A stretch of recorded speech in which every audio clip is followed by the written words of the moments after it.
सभी को नमस्कार। मैं नीरज प्रस्तुत हूँ आप सभी के समक्ष भूगोल के एक नई वीडियो के साथ। आज हम देखने जा रहे हैं कक्षा 6 की भूगोल की पाठ्य पुस्तक की पृथ्वी हमारा आवास, जिस पुस्तक का नाम है उसका पाठ 8 भारत, जलवायु, वनस्पति तथा वन्य प्राणी। इससे पहले हम 7 वीडियोस ऑलरेडी अपलोड कर चुके हैं, आप प्लेलिस्ट में जाके देख सकते हैं। डिस्क्रिप्शन बॉक्स में भी उसकी प्लेलिस्ट मिल जाएगी, बाकी अन्य कक्षाओं की भी प्लेलिस्ट मिल जाएगी, जिसमें आपकी हिस्ट्री है, इकोनॉमिक्स है, पॉलिटिकल साइंस है, जनरल साइंस है, इंग्लिश, हिंदी, सारी प्लेलिस्ट आप देख सकते हैं जा करके प्लेलिस्ट वाले सेक्शन में। ठीक है, ये जो सीरीज़ चलाई जा रही है हमारे द्वारा, या आपका जहाँ भी जीके के क्वेश्चन पूछे जा रहे हैं, जहाँ भी जीएस के क्वेश्चन पूछे जा रहे हैं, वह ये सीरीज़ लाभदायक है। क्यों? क्योंकि इसमें हम आपको to the points notes provide करते हैं। ठीक है, सीधा टू द पॉइंट नोट्स, जो कि प्रीवियस ईयर एग्जाम्स में भी वहाँ से कई क्वेश्चन आए हुए हैं। ठीक, और आगे भी आने की पूरी संभावनाएं वहाँ से हैं।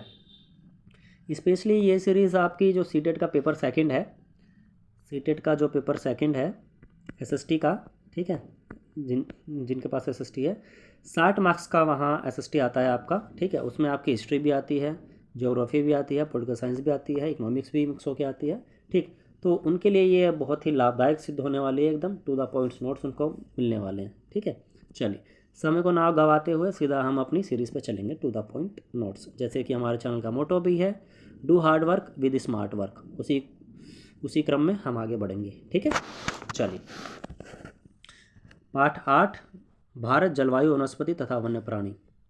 ठीक है, चलिए सबसे पहले हम यहाँ मौसम देख लेते हैं। मौसम की डेफिनेशन दी गई है अच्छी सी, और कई बार एग्जाम में आई भी हुई है। यहाँ से मौसम वायुमंडल में दिन प्रतिदिन होने वाला परिवर्तन है। इसमें तापमान, वर्षा तथा सूर्य का विकिरण इत्यादि शामिल है। इस लाइन को आप याद रखिएगा, दिन प्रतिदिन होने वाला परिवर्तन, वायुमंडल में दिन प्रतिदिन होने वाला परिवर्तन ही क्या है? मौसम है। ठीक, इसमें तापमान, वर्षा तथा सूर्य का विकिरण इत्यादि शामिल होता है। क्लियर? मौसम और जलवायु में बहुत अंतर है। कई लोग मौसम और जलवायु को एक ही मान लेते हैं, लेकिन ऐसा नहीं है। मौसम अलग है, ठीक है, और जलवायु अलग है।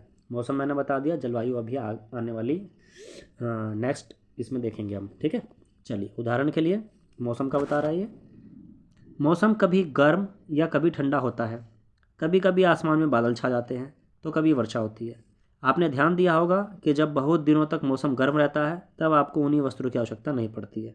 ठीक है, सिंपल सा एक इंट्रो है, देख सकते हैं आप। नीचे आएंगे, इधर कुछ इंपॉर्टेंट चीज़ें हैं, देख लेते हैं। यहाँ शीत ऋतु की 2 लाइन दी गई हैं केवल मात्र।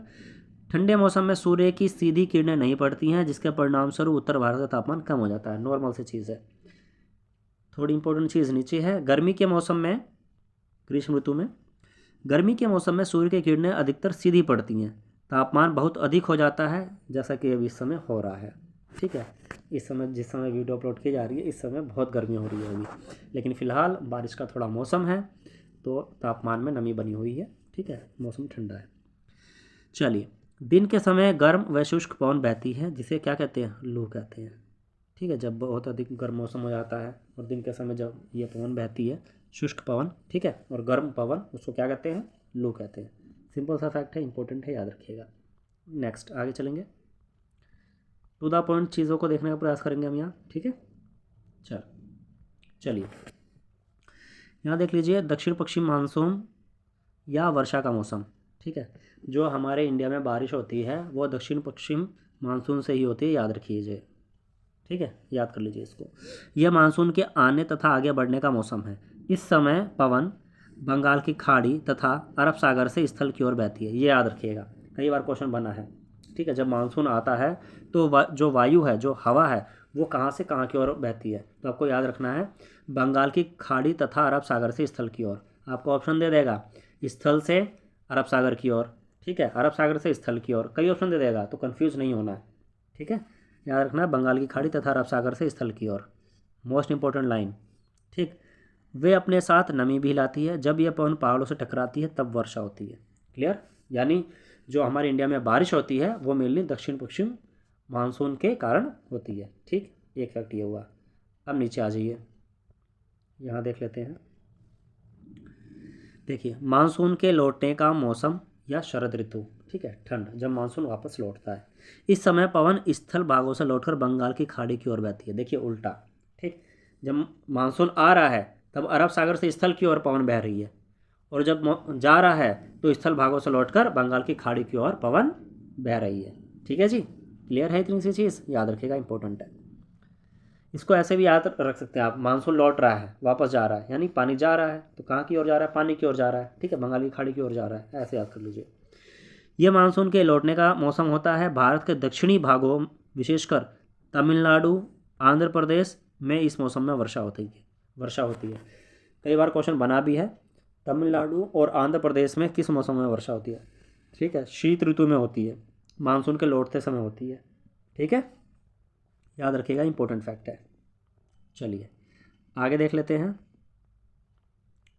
देखिए जलवायु की डेफिनेशन यहाँ पे अच्छी सी मिल जाएगी आपको। यहाँ देखिए, किसी स्थान पर अनेक वर्षों में मापी गई मौसम की औसत दशा को जलवायु कहते हैं। समझ में आया? और मौसम क्या था? वायुमंडल में दिन प्रतिदिन होने वाला परिवर्तन। जलवायु क्या है? किसी स्थान पर अनेक वर्षों में मापी गई मौसम की औसत दशा। ठीक है, एवरेज। पर्टिकुलरली देखिए, किसी पर्टिकुलर स्थान पर बहुत सालों से लगभग मौसम वैसा ही बना हुआ है, एवरेज है, ऊपर नीचे हल्का सा। ठीक है, तो वो वहाँ की जलवायु बन जाती है। ठीक है, चलिए, जैसे भारत की जलवायु मोटे तौर पर क्या है? भारत की जलवायु मोटे तौर पर है मानसूनी जलवायु। ठीक है, क्लियर है? आगे देखिए, आगे हैं, मानसून शब्द अरबी भाषा के मौसम से लिया गया है जिसका अर्थ होता है मौसम। याद रखिएगा, इंपॉर्टेंट है, बहुत ही महत्वपूर्ण तथ्य है ये, अरबी भाषा का है। कई बार क्वेश्चन आया हुआ है एग्जाम में, मौसम जो शब्द है, मानसून शब्द जो है वो कौन सी भाषा का है, आपको ऑप्शन दे देगा, अरबी भाषा, पुर्तगाली भाषा, फ़ारसी भाषा, लैटिन भाषा, ग्रीक भाषा, है ना। तो आपको अरबी याद रखना है, मानसून अरबी भाषा का शब्द है, अरब से आया है, ऐसे याद रखिएगा। ठीक है, मौसम से लिया गया जिसका अर्थ क्या है, मौसम। ठीक है, चलिए आगे देखेंगे, छोटा सा फैक्ट और है। भारत की स्थिति उष्ण कटिबंध में होने के कारण अधिकतर वर्षा मानसूनी पवन से होती है। भारत में कृषि वर्षा पर निर्भर है। अच्छे मानसून का मतलब है पर्याप्त वर्षा तथा प्रचुर मात्रा में फसलों का उत्पादन। ठीक है जी, चलिए यहाँ देखेंगे आप यहाँ देख सकते हैं, किसी स्थान की जलवायु उसकी स्थिति, ऊंचाई, समुद्र से दूरी तथा उच्चावच पर निर्भर करती है। ठीक है, ये चीज़ें याद रखनी है, जो जलवायु है किन किन तत्वों पर, किन किन चीज़ों पर निर्भर करती है, स्थिति पर, उसकी स्थिति, ऊंचाई, समुद्र से दूरी और उच्चावच। ठीक है, ये चीज़ें याद रखनी है आपको। आगे देखिए, आगे कह रहा है, इसलिए हमें भारत की जलवायु में क्षेत्रीय विभिन्नता का अनुभव होता है। राजस्थान के मरुस्थल में स्थित जैसलमेर तथा बीकानेर जो है वो बहुत गर्म स्थान है, जबकि जम्मू कश्मीर का द्रास और कारगिल में बर्फीली ठंड पड़ती है। याद रखिएगा, सबसे ज़्यादा गर्मी जो है जैसलमेर और बीकानेर की साइड होती है। ठीक, और सबसे ज़्यादा ठंड की अगर बात करेंगे द्रास और कारगिल। ठीक है, यहाँ पर जो है काफ़ी ठंड होती है। क्लियर? कई बार द्रास पूछा गया है, कहाँ पर है, कौन से स्थान पर है, कश्मीर में, जम्मू कश्मीर में। ठीक, क्या होती है यहाँ, ठंड। क्लियर है? चलिए, तटीय क्षेत्र जैसे मुंबई तथा कोलकाता की जलवायु मध्यम है, वे ना ही अधिक गर्म है और ना ही अधिक ठंडे, नॉर्मल रहते हैं। ठीक है, आप मुंबई की ओर जाएंगे तो वहाँ आप देखेंगे कि वर्ष भर वहाँ पंखा चलता ही रहता है। ठीक है, वहाँ के पंखे बंद होते ही नहीं हैं। चलिए, इम्पोर्टेंट फैक्ट यहाँ पर है, ये देखिए, विश्व में सबसे अधिक वर्षा मेघालय में स्थित मौसिनराम में होती है। क्लियर? जबकि किसी किसी वर्ष राजस्थान के जैसलमेर में वर्षा होती ही नहीं है। दो फैक्ट है, दोनों ही मोस्ट इंपॉर्टेंट है। ये क्वेश्चन तो कई बार आया हुआ है, सामान्य विज्ञान में पूछा गया है, सामान्य ज्ञान में, है ना, जीके में कई बार क्वेश्चन पूछा गया है, पूरे विश्व में सबसे अधिक वर्षा कहाँ होती है। ठीक है, हमारे मेघालय राज्य के मौसिनराम में होती है। याद रखना, मोस्ट इंपॉर्टेंट है। और कहीं कहीं तो बारिश ही नहीं होती है, वर्षा ही नहीं होती है, जो कि राजस्थान का जैसलमेर जिला है। क्लियर है? चलिए, इंपॉर्टेंट फैक्ट है, याद रखिएगा। आगे चलेंगे, टू द पॉइंट चीज़ों को देखेंगे हम। ठीक है, नेक्स्ट यहाँ देख सकते हैं, प्राकृतिक वनस्पति। हम अपने चारों तरफ विभिन्न प्रकार के का पादप जीवन देखते हैं। हरे घास वाले मैदान में खेलना कितना अच्छा लगता है। जनरल फैक्ट छोड़िए इसको। कुछ पौधे छोटे होते हैं जिन्हें झाड़ी कहा जाता है, जैसे कैक्टस और फूलों वाले पौधे। ठीक है, इत्यादि। चलिए, टू द पॉइंट चीज़ों को देखने का प्रयास करेंगे। घास, झाड़ियाँ तथा पौधे जो बिना मनुष्य की सहायता से उपजते हैं उन्हें ही प्राकृतिक वनस्पति कहा जाता है। ठीक है, जिसमें मनुष्य जो है कोई विशेष कदम नहीं उठाता। ठीक है, अपने आप ही घास उग जा रही है, झाड़ियाँ उग जा रही हैं, पौधे उग जा रहे हैं। ठीक है, वो सभी आएगी प्राकृतिक वनस्पति में। ठीक है, चलिए आगे देखेंगे। इंपॉर्टेंट फैक्ट है इधर भी, इसको देख लेते हैं, पहले क्लियर कर लेते हैं फिर नीचे आते हैं, है ना। भारत की वनस्पतियों को 5 प्रकारों में विभाजित किया जाता है। कितने प्रकारों में? 5। उष्णकटिबंधीय सदाबहार वन, उष्णकटिबंधीय पतझड़ वन, कंटीली झाड़ियाँ, पर्वतीय वनस्पति और मैंग्रोव वन। ये 5 प्रकार आपको याद होने चाहिए, है ना। ठीक, इंपॉर्टेंट है इसलिए इसको याद कर लीजिएगा। आगे चलेंगे, अब एक एक करके इनका एक्सप्लेनेशन देखेंगे हम। सबसे पहला देखेंगे उष्णकटिबंधीय वर्षावन। ठीक है, उष्णकटिबंधीय वर्षावन उन क्षेत्रों में पाए जाते हैं जहां वर्षा बहुत अधिक होती है। ये याद रखिएगा, बारिश यहाँ पे इंपॉर्टेंट रोल प्ले करती है। ठीक, और बारिश के ही कारण इसको सदाबहार वन भी कहते हैं। ठीक है, यहाँ जो पौधे हैं, पेड़ पौधे हैं, वो हरे भरे रहते हैं सालों साल। ठीक है, कभी भी सूखा नहीं होता, यहाँ एकदम पूरे हरे भरे रहेंगे पूरे साल दर साल। ठीक है, इसलिए इसका दूसरा नाम है सदाबहार वन, याद रखिएगा, इंपॉर्टेंट है। ये इतने घने होते हैं, कितने घने होते हैं? इतने घने होते हैं कि सूर्य का प्रकाश जमीन तक नहीं पहुंच पाता। ठीक, वृक्षों की अनेक प्रजातियां इन वनों में पाई जाती हैं। ये वन वर्ष के अलग अलग समय में अपनी पत्तियां गिरा देते हैं, है ना। वे हमेशा हरे भरे दिखाई देते हैं और उन्हें सदाबहार वन कहा जाता है। पीछे मैं बता के आ चुका हूँ। ठीक, ऐसे वन कहाँ कहाँ पाए जाते हैं ये इंपॉर्टेंट है आपके लिए जानना, क्योंकि यहाँ से क्वेश्चन बनते हैं। अंडमान निकोबार द्वीप समूहों, उत्तर पूर्वी राज्यों के कुछ भागों तथा पश्चिमी घाट की संकरी पट्टी में पाए जाने वाले प्रमुख वृक्ष कौन कौन से हैं? महोगनी, एबोनी और रोजवुड। ये तीनों नाम आपको याद रखने हैं, इसके अलावा कोई और नाम याद रखने की ज़रूरत नहीं है फिलहाल के लिए। ठीक, क्योंकि आपसे ये वृक्ष दे दिए जाएंगे और पूछ लिया जाएगा ये किस वन के अंतर्गत आते हैं। ठीक है, जैसे मान लीजिए आपको रोजवुड दे दिया और पूछ लिया भाई कौन से वन प्रकार के वन में आएंगे ये? उष्णकटिबंधीय सदाबहार वन में आएंगे, उष्णकटिबंधीय पतझड़ वन में आएंगे, या कंटीली झाड़ियों में आएंगे, पर्वतीय वनस्पति में आएंगे, या मैंग्रोव वन में आएंगे। आप याद किए रहेंगे, पता रहेगा, प्रैक्टिस किए रहेंगे, तभी तो आप बता पाएंगे कि ये उष्णकटिबंधीय वर्षा वन में आएंगे जहाँ बहुत ज़्यादा बारिश होती है, और इसको सदाबहार वन भी कहते हैं। क्लियर है? चलिए आगे चलेंगे। दूसरे प्रकार के वन की अगर मैं बात करूं तो वह है उष्णकटिबंधीय पतझड़ वन। ठीक है जी, इसका दूसरा नाम है मानसूनी वन, याद रखिएगा। उष्णकटिबंधीय पतझड़ वन को ही मानसूनी वन के नाम से जाना जाता है। क्लियर? ये कम घने होते हैं और वर्ष के एक निश्चित समय में अपनी पत्तियां गिराते हैं। ठीक है, नाम से ही स्पष्ट है, पतझड़ वन, तो पत्तियां तो गिराएंगे ही। ठीक, इन वनों में पाए जाने वाले महत्वपूर्ण पेड़ हैं साल, सागौन, पीपल, नीम, शीशम। ठीक है, इतना डाटा याद रखिएगा। और स्टेट आप हल्की सी झलक देख लीजिए, मध्य प्रदेश, उत्तर प्रदेश, काफ़ी राज्य हैं। ठीक है, तो यहाँ से इतना फैक्ट बनेगा नहीं, फैक्ट आपका बनेगा उष्णकटिबंधीय पतझड़ वन का दूसरा नाम क्या है? मानसूनी वन। ठीक है, कम घने होते हैं और वर्ष के एक निश्चित समय में अपनी पत्तियाँ गिरा देते हैं। और कुछ पेड़ों का नाम इसमें से याद कर लीजिएगा आप। ठीक है, चलिए आगे देखेंगे तीसरे प्रकार का वन। तीसरे प्रकार का वन है आपका कंटीली झाड़ियाँ। इसको देख लेते हैं, एक सेकंड। ओके, इस प्रकार की वनस्पतियां देश के शुष्क भागों में पाई जाती हैं। पानी की क्षति को कम करने के लिए इनकी पत्तियों में बड़े बड़े कांटे होते हैं। इनके महत्वपूर्ण वृक्ष कौन कौन से? देखिए, कंटीली झाड़ियाँ, नाम से ही स्पष्ट है, कंटीली, है ना। तो कैक्टस, खैर, बबूल, कीकर, ठीक है, ये सारी कंटीली झाड़ियों के उदाहरण हैं। ठीक, ये मुख्य रूप से राजस्थान, पंजाब और हरियाणा, पश्चिमी घाट के पूर्वी ढालों तथा गुजरात में पाई जाती हैं। ठीक है, हल्का सा क्लिक कर लीजिएगा माइंड में, लेकिन ये जो पेड़ों के नाम दिए गए हैं ना, ये पेड़ पौधों के, ये ज़रूर याद कर लीजिएगा, यहाँ से क्वेश्चन बनता ही बनता है। क्लियर है? इंपॉर्टेंट है, ज़रूर याद कर लीजिएगा। चलिए आगे चलेंगे। नेक्स्ट, 3 प्रकार के वन हम कर चुके हैं, अब हम करने जा रहे हैं चौथे प्रकार का वन, पर्वतीय वनस्पति। ठीक है, नाम से स्पष्ट है, पर्वतों पर जो वनस्पति पाई जाती है वो कौन सी है? पर्वतीय वनस्पति है। ठीक है, पर्वतों में ऊंचाई के अनुसार वनस्पतियों के विभिन्न प्रकार पाए जाते हैं। ऊंचाई बढ़ने के साथ तापमान में कमी आती है, कई बार हम देख चुके हैं, जैसे जैसे हाइट बढ़ेगी वैसे वैसे तापमान में कमी आएगी, ऑक्सीजन की कमी होगी। ठीक, समुद्र तल से 1500 मीटर से 2500 मीटर की ऊंचाई के बीच पेड़ों का आकार शंक्वाकार होता है। ये पौधे शंकुधारी वृक्ष कहे जाते हैं। इन वनों में महत्वपूर्ण वृक्ष हैं चीड़, पाइन और देवदार। ठीक है, ये याद रखना। इसको मैं छोटा छोटा करके दिखा दूँगा आपको, तो क्लिक हो जाएगा, आपके माइंड में दिख जाएगा। देखिए, पर्वतीय वनस्पति है ये, कौन कौन सी? चीड़, पाइन और देवदार, याद रखिएगा, तीनों नाम इंपॉर्टेंट है। ठीक, शंकुधारी वन कहाँ पाए जाते हैं? पर्वतीय वनों में। ठीक है, पर्वतीय वनस्पति है। ठीक, याद रखिएगा, इंपॉर्टेंट है।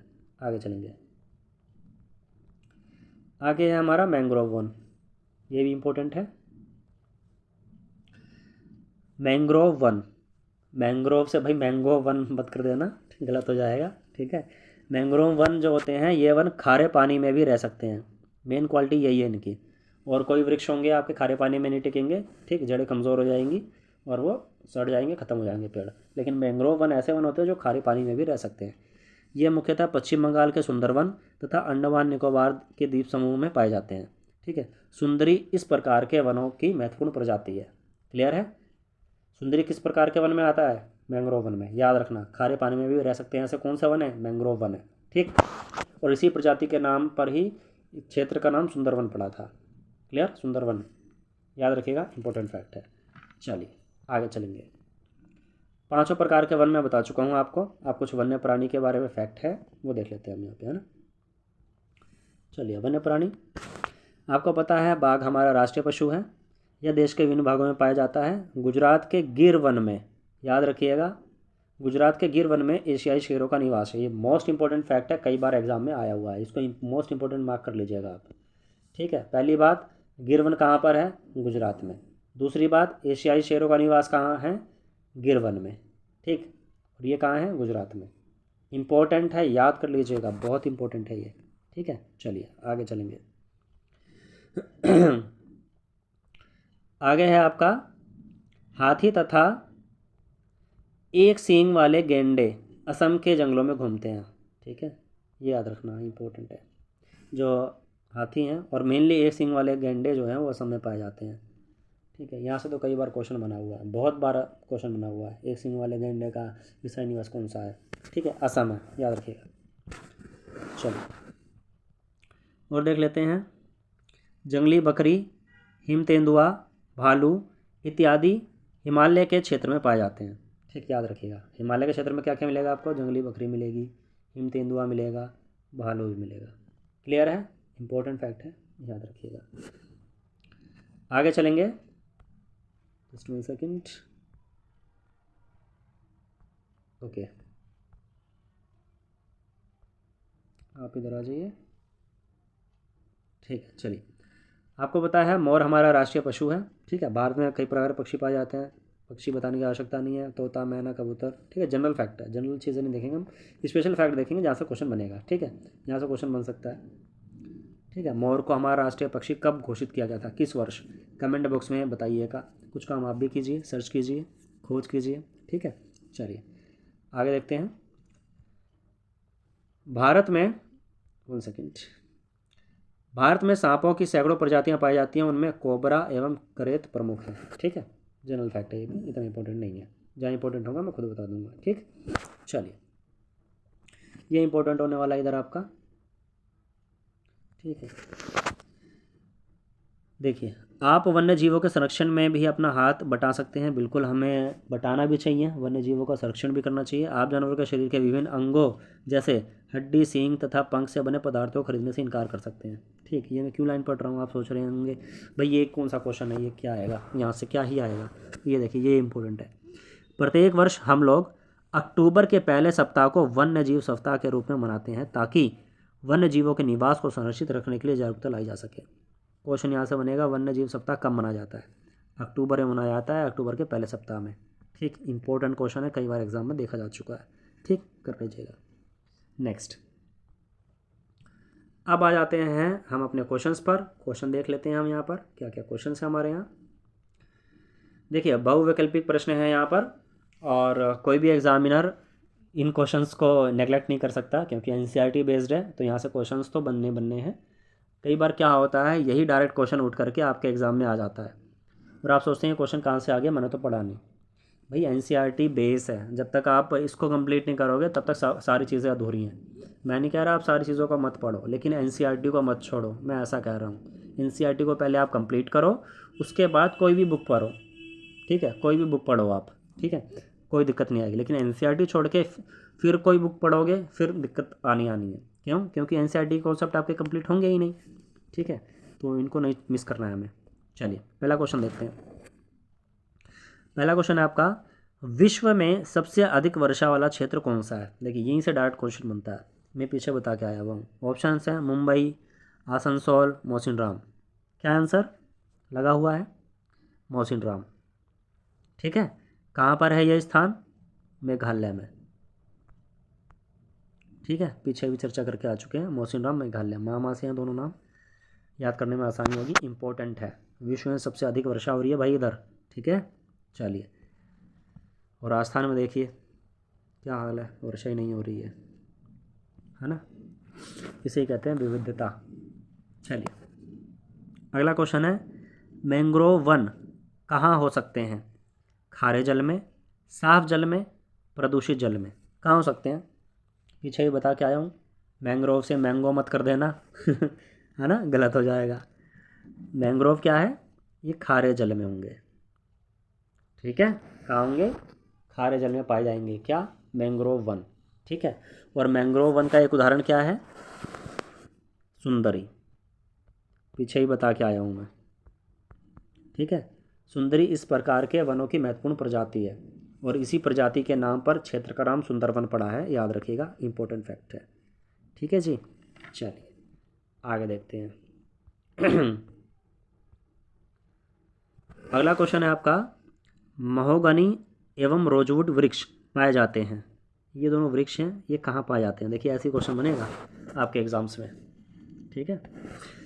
पहला ऑप्शन दे दिया मैंग्रोव वन में, दूसरा कह रहा है उष्ण कटिबंधीय पतझड़ वन में, तीसरा कह रहा है उष्ण कटिबंधीय सदाबहार वन में।